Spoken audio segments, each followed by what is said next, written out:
مقام في الذرى صعب المنال، بلوغ رقيه شبه المحال، رافع دون رفعته الثريا، ودون بهائه بدر الكمال.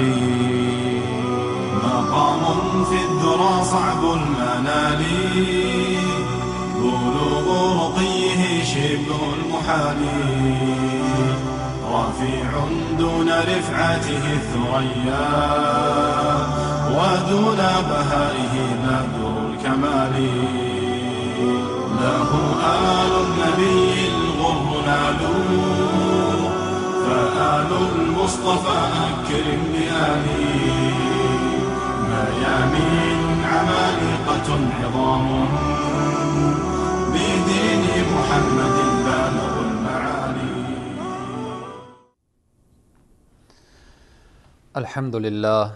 الحمد لله حمدا كثيرا طيبا مباركا فيه، والصلاة والسلام على رسوله محمد وعلى آله وأصحابه ومن تبعهم بإحسان إلى يوم الدين.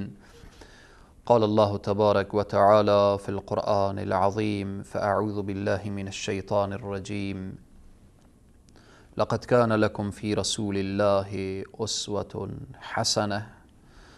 صدق الله العظيم. قال رسول الله صلى الله عليه وسلم: لو كان بعدي نبي لكان عمر بن الخطاب. رواه الترمذي، أو كما قال صدق النبي الكريم صلى الله عليه وسلم. خدمت همه عزیزان و بزرگواران، السلام علیکم و رحمت الله تعالی و برکاته. در برنامه الگوهای هدایت شما عزیزان را خوش آمدید میگویم. بحث ما پیرامون فضائل سیدنا عمر رضی الله تعالی عنه است.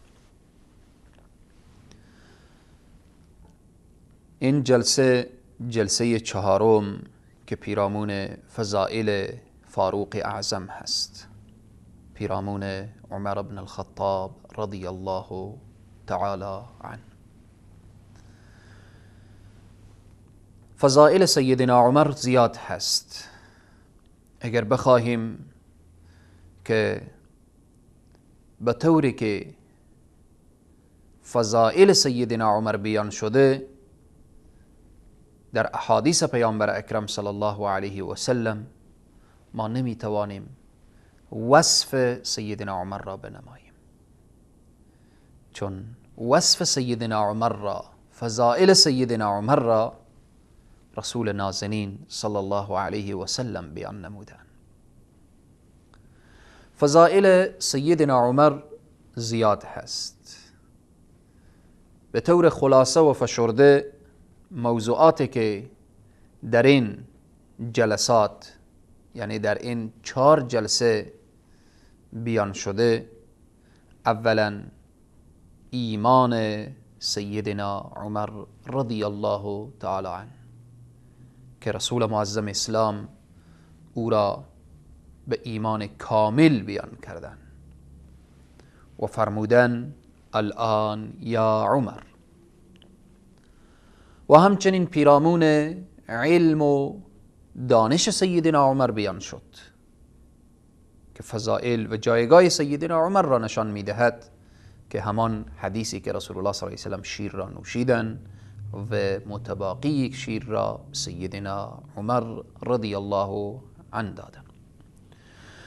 و همچنین درباره غیرت سیدنا عمر بیان شد که چگونه غیرت دارن و سیدنا عمر دارای چگونه غیرتی بود و غیرتش به زبان رسول الله صلی الله علیه و سلم بیان می شود. و همچنین پیرامون این که محبوب ترین انسان به نزد رسول معظم اسلام صلی الله علیه و سلم بعد از سیدنا ابوبکر صدیق سیدنا عمر فاروق هست. و همچنین پیرامون این که الهام شده این امت سیدنا عمر رضی الله تعالی عنه می باشد و پیرامون ترس و وحشت شیطان از سیدنا عمر بیان شد که این بحث ها و این فضائل سیدنا عمر در این جلسات چهارگانه که 3 جلسه گذشت و در جلسه 4 پیرامون فضائل عمر رضی الله عنه قرار داریم و همچنین ارتباط به این که رسول معظم اسلام صلی الله علیه و سلم به سیدنا عمر مژده بهشت میدهند، وعده بهشت میدهند و این که گفته شده که تو اهل بهشت هستی، این از فضائل سیدنا عمر هست. و همچنین پیرامون عشق و محبت سیدنا عمر به رسول معظم اسلام صلی الله علیه و سلم که چقدر بود در روز وفات رسول الله صلی الله علیه و سلم، در حقیقت این نمایان می شود با اون لحظه‌ای که سیدنا عمر به هیجان در می آیند و حتی نمیدانند که چی حرف میزنند. و همچنین از فضائل سیدنا عمر در همان روز معلوم می شود که چقدر تسلیم قول پروردگار عالمند که هنگامی که صدا و ندای و ما محمد الا رسول قد خلت من قبله الرسل را میشنوند، جا در جا تسلیم به قضا و قدر پروردگار عالم میشوند. فضائل سیدنا عمر رضی الله عنه زیاد هست، از اینکه دختر سیدنا عمر ام المؤمنین حفصه به عقد رسول نازنین صلی الله علیه وسلم در می آید. چی فضیلتی که عمر خسر رسول الله صلی الله علیه وسلم هست. و اگر از فضائل سیدنا عمر باز هم اشاره کنیم و بیان کنیم، این که سیدنا عمر رضی الله عنه به این که خلیفه رسول خداست، بعد از ابوبکر صدیق محبوب ترین انسان نزد رسول خداست و این که از جمله خلفاء الراشدین هست و این که از جمله صدر صحابه هست، باز هم پیوند میخورد به اهل بیت رسول الله صلی الله علیه و سلم. از جمله فضائل سیدنا عمر این که هم صحابه هست و هم جز اهل بیت رسول الله صلی الله علیه و سلم می شود. چگونه؟ سیدنا عمر رضی الله عنه داماد علی ابن ابی طالب هست، داماد سیدة النساء اهل الجنه هست، داماد فاطمه الزهرا رضی الله تعالی عنها است. جگرگوشه فاطمه الزهرا ام کلثوم به عقد نکاح سیدنا عمر در می آید. چی فضائلی! سیدنا عمر وقتی که هدف از این ازدواج خود را بیان میکنه، برای سیدنا علی میگوید که ای علی، من دیگه هدفی ندارم جز این که در حشر، در صحرای محشر، عمر هم جزء خاندان رسول معظم اسلام صلی الله علیه و سلم حشر شود. چی فضیلتی! از یک طرف پیوند با خود رسول الله صلی الله علیه و سلم که جیگرگوشه خود را، حفصه را، به عقد نکاح رسول الله در می آورد، از یک طرف دیگر جیگرگوشه سیدت النساء اهل الجنه فاطمه الزهرا را که ام کلثوم باشد سیدنا علی به عقد نکاح عمر در می آورد. خلاصه فضائل سیدنا عمر زیاد هست. من به طور خلاصه و فشرده فقط چند حدیث از احادیث گوهربار نبی اکرم صلی الله علیه و سلم که پیرامون فضائل سیدنا عمر آمده اشاره می کنم. احادیث زیاد هست، فقط چند حدیث را. رسول معظم اسلام صلی الله علیه و سلم می فرمایند ان الله وضع الحق على لسان عمر، که این حدیث را امام احمد روایت می کند. همانا الله سبحانه و تعالی حق را بر زبان عمر گذاشته است. این نعمت عظیم و بزرگ است. این فضل بزرگ است که الله سبحانه و تعالی حق را بر زبان عمر جاری می کند. سخن حق را بر زبان عمر گذاشته است. و همچنین در روایت دیگر آمده است که رسول معظم اسلام می فرمایند ان الله جعل الحق على لسان عمر و قلبه، رواه الطبرانی. الله سبحانه و تعالی حق را بر زبان عمر و بر قلب عمر نهاده است. زبانش حق میگوید و قلبش حق را تصدیق میکند. چقدر نعمت عظیم و بزرگی که رسول معظم اسلام صلی الله علیه و سلم پیرامون فضائل عمر صحبت میکنند که الله سبحانه و تعالی حق را بر زبان عمر گذاشته و همچنین چنان قلبی داره که حق را تصدیق می کند.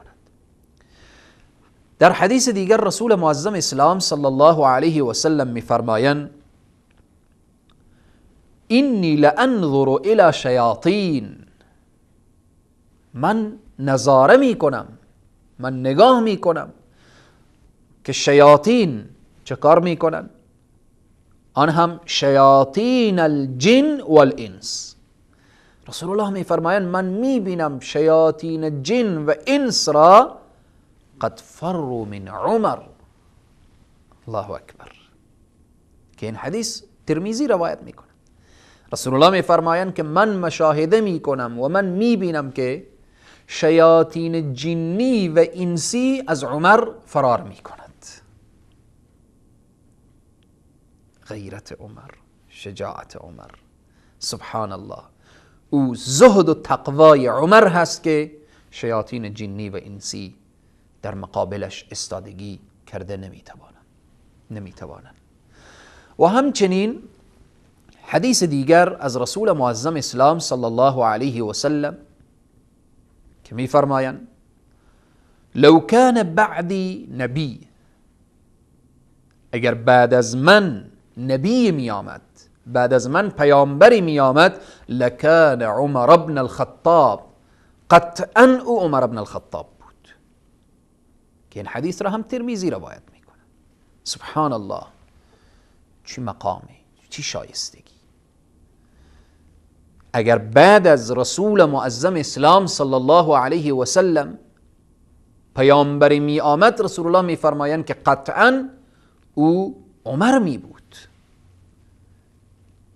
این فضائل و این جایگاه الله سبحانه و تعالی از فضل خیش نصیب عمر بن الخطاب گردانیده.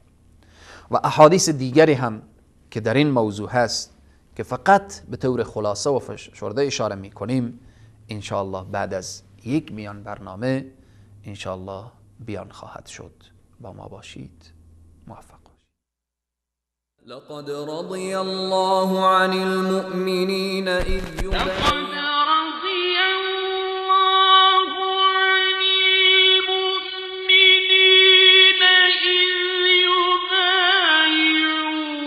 لقد رضي الله عن المؤمنين إذ يبايعونك تحت الشجرة فعلم ما في قلوبهم فأنزل السكينة عليهم وأثابهم فتحا قریبا. به یقین الله از مؤمنان که در زیر درخت با تو بیعت کردند راضی شده است. او از آنچه در دلهایشان می‌گذشت آگاه بود. پس آرامش را بر آنان نازل کرد و پیروزی نزدیکی به آنان پاداش داد.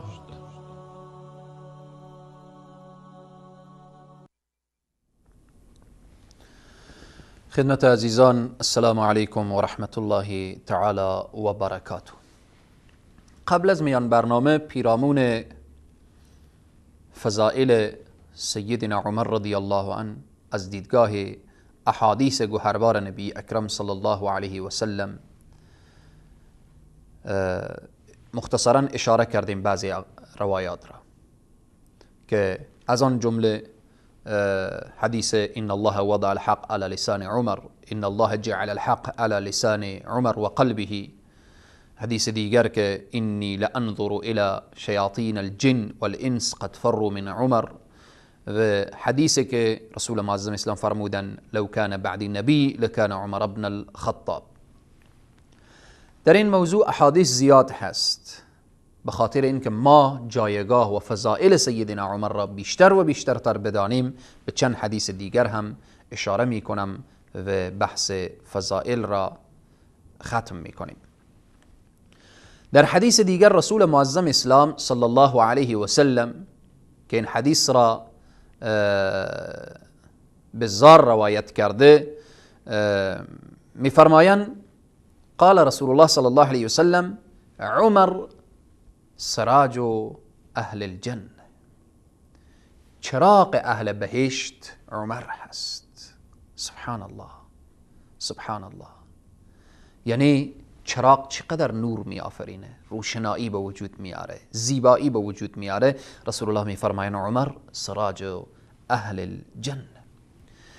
در حدیث دیگر رسول معظم اسلام صلی الله علیه و سلم می فرمایند که هذا غلق الفتنه و اشار بیده الى عمر. رسول معظم اسلام می فرمایند که این کسیه که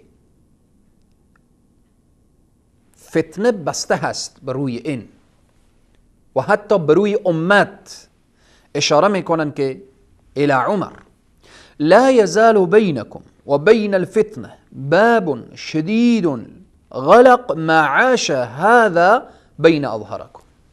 الله اکبر.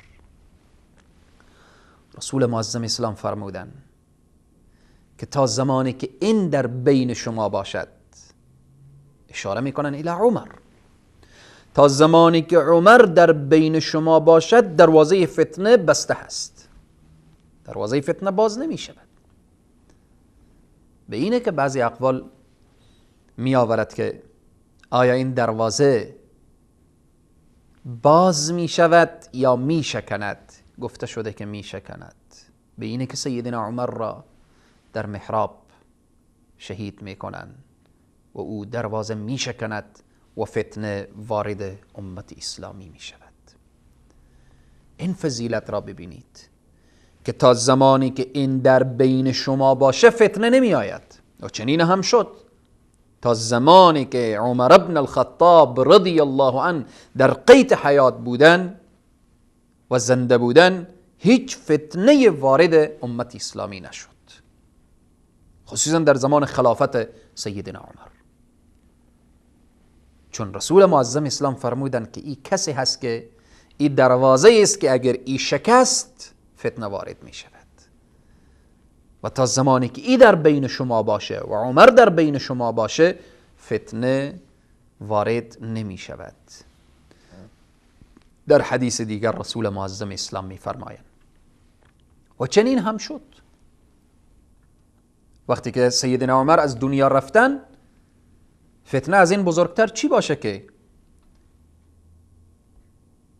که بیاین بر خانه خلیفه سوم اسلام حمله ور بشن و خلیفه سوم اسلام را شهید کنن. بعد از شهادت حضرت عثمان فتنه های بزرگتری بروز کرد که دست دشمنان اسلام کار کرد. چقدر اختلافات بین خود امت اسلامی پیدا شد و به وجود آمد. و سیدنا علی کرم الله وجهه را در مسیر راه مسجد شهید میکنن. پس اینها همه فتنه هایی است که بعد از شهادت سیدنا عمر بروز میکند. اختلافاتی که بین خود امت پیدا می شود، مشکلاتی که بین امت پیدا می شود، همه اینها فتنه هایی است که دست دشمنان اسلام کار کرد و تا به امروز هم کار میکنه که بین امت اسلامی شبهه می اندازن، فتنه می اندازن و اختلاف می اندازن. همه خلاصه او دروازه شکست و فتنه های گوناگونی وارد امت اسلامی می شود. پس این از معجزات نبی کریم صلی الله علیه و سلم که سیدنا عمر را تشبیه میزنن به اون دروازه محکم و مستحکمی که تا زمانی که عمر باشد این دروازه محکم بسته است و این دروازه باز نمی شود مگر اینکه این در بین شما نباشد. حدیث دیگری که رسول معظم اسلام میفرمایند که پیرامون فضائل سیدنا عمر هست که طبرانی روایت می کند، می فرمایند من ابغض عمر فقد ابغضنی و من احب عمر فقد احبنی. خیلی مهمه. کسی که با عمر بغض کند با من بغض کرده، کسی که با عمر محبت کند با من محبت کرده. پس محبت با سیدنا عمر رضی الله عنه محبت به رسول الله صلی الله علیه و سلم است. بغض با سیدنا عمر بغض با رسول الله صلی الله علیه و سلم. دشمنی با عمر دشمنی با رسول الله صلی الله علیه و سلم هست. محبت با عمر محبت به رسول الله صلی الله علیه و سلم هست که این حدیث را طبرانی روایت کرده. و همچنین در حدیث دیگر رسول معظم اسلام صلی الله علیه و سلم میفرمایند هذا رجل لا يحب الباطل و بعد اشاره الی عمر. این مرد است، اشاره به طرف حضرت عمر میکنن، این مرد است که این دوست ندارد هیچ وقت باطل را، هیچ وقت با باطل کنار نمی آید و هیچ وقت با باطل سر سازگاری را فرو نمی کند، فرو نمی گذارد و کنار باطل قرار نمی گیرد و همیشه با باطل مبارزه داره و مبارزه می کند. سبحان الله. رسول معظم اسلام وقتی می فرمایند لا يحب الباطل، باطل را دوست ندارد، یعنی چی؟ یعنی با باطل مبارزه می کند که این حدیث را امام احمد و طبرانی روایت می کنند. در حدیث دیگر که سعید ابن زید از رسول الله صلی الله علیه و سلم روایت می کند و می فرماید که ان رسول الله صلی الله علیه و سلم قال ابو بکر فی الجنه. رسول الله صلی الله علیه و سلم فرمودن ابو بکر در جنت هست، یعنی اهل بهشت هست، و عمر فی الجنه و عثمان فی الجنه و علی فی الجنه و الحدیث الى آخر که عشره مبشره و 10 نفر که نام میگیرن در این حدیث آمده است. بحث ما اینه که رسول معظم اسلام صلی الله علیه و سلم میفرمایند که عمر از جمله اهل بهشت هست. و همچنین روایت دیگری که سیدنا علی ابن ابی طالب روایت میکند از رسول معظم اسلام صلی الله علیه و سلم عن علی کرم الله وجهه ان رسول الله صلی الله علیه و سلم، حضرت علی از رسول الله صلی الله علیه و سلم روایت میکند قال ابو بکر و عمر سیدا كهول اهل الجنه من الاولین والآخرین ما خلا النبیین والمرسلین رواه احمد. سبحان الله. علی ابن ابی طالب چی زیبا می فرماید و چی روایت، همه روایت ها زیبا هست. به این روایتی که نشان میده که چی محبتی بین خلفاء الراشدین بوده. میفرمایند که رسول معظم اسلام فرمودن ابو بکر و عمر سیدا کهول اهل الجنه. سبحان الله. مثل که فرمودن حسن و حسین سیدا شباب اهل الجنه، اونها سردار جوانان اهل بهشت هستند، به اینها این مژده را میدن که چون اینها سن و سال بلندتر داشتن. فرمودن که اینها سردار بزرگسالان اهل بهشت هستند. حالا در بهشت وقتی که میگیم بزرگسالان، خب در بهشت همه جوان هستن، همه در سن و سال جوانی قرار دارن. این فضائل این شیخین را بیان میکند، فضائل ابوبکر و عمر را بیان میکند که رسول معظم اسلام صلی الله علیه و سلم فرمودن که اینها سردار بزرگان اهل بهشت هستند، اونهایی که در سن و سال بالا و والای قرار دارن. و بعد میفرمایند من الاولین و الاخرین، از اول تا به آخر هر کس که در بهشت داخل میشه سردار اونها شیخین هستند، مگر غیر از نبیین و المرسلین. سردار انبیا نیان، غیر از انبیا علیهم السلام تمام اممی که از دنیا موحد رفتن و یکتا پرست رفتن و خدای تبارک و تعالی از ایشان راضی هست و اونها را وارد بهشت میگردانه، سردار اونها غیر از انبیا علیهم السلام کی هست؟ فرمودن ابوبکر و عمر، که این روایت را راوی این حدیث که روایت میکنه سیدنا علی ابن ابی طالب. و در کجا روایت شده؟ که امام احمد روایت میکنن. احادیث زیاد هست، یک حدیث دیگه هم اشاره میکنیم و صحبت خاتمه میدیم.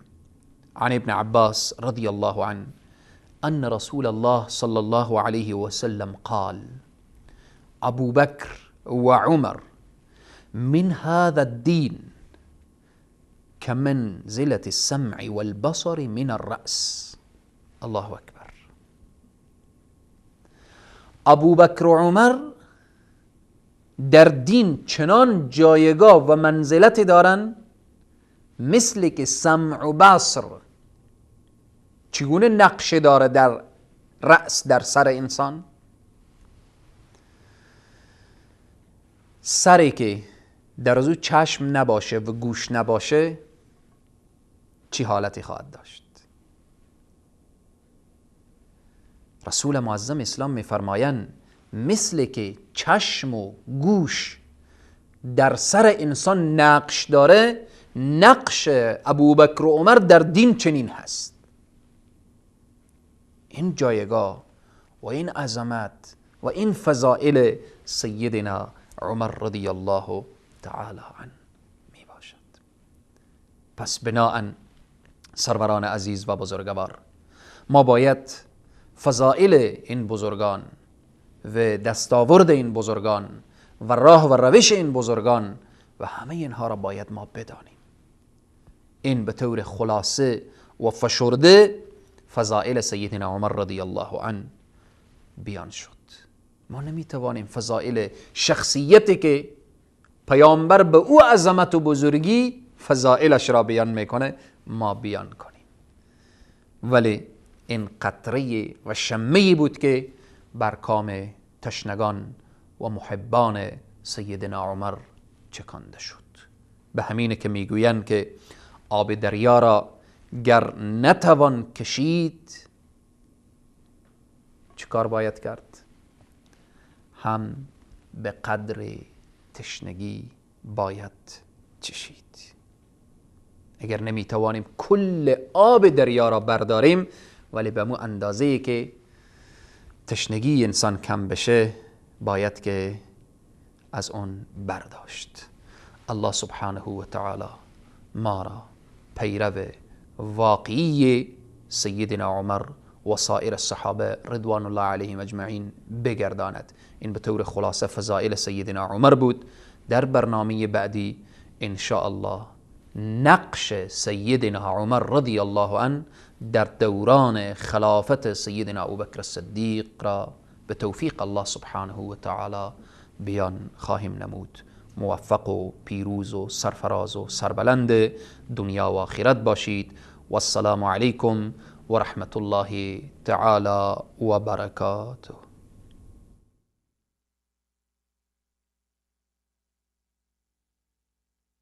في الذرى صعب المنال بلوغ رقيه شبه المحال رافع دون رفعته الثريا ودون بهائه بدر الكمال مقام في الذرى صعب المنال بلوغ رقيه شبه المحال رفيع دون رفعته الثريا ودون بهائه بدر الكمال له